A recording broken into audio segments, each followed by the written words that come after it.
Walang konsultasyon na proyekto ng DPWH sa Maynila, kinundena ni Mayor Isko Moreno. Mabante sa balita, sa Abante reporter Just Ignacio. Abante Radyo Live Report.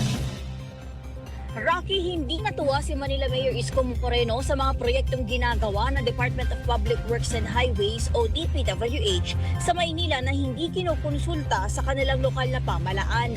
Sa pulong balitaan sa San Miguel Corporation sa Ortigas, Pasig City ngayong araw ng Biyernes, sinabi ni Moreno na tigil-tigilan umano sila ng DPWH. Nang tanongin ito hinggil sa kung sino ba ang may responsibilidad sa flood management sa Maynila. Paliwanag ni Moreno na nagiging bad habit na ito dahil lang sa iniisip umano nila na sila ay parte ng national government, kaya pwede na nilang gawin kung ano ang nais nila kahit na walang paliwanag kung para saan ang gagawing proyekto. Kaugnay ito sa nagsulputang mga pumping station sa lungsod na hindi anya gumagana.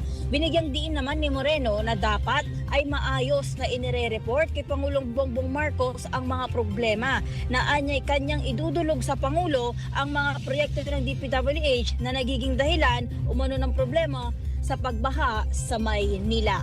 Ito si Just Ignacio. Abante.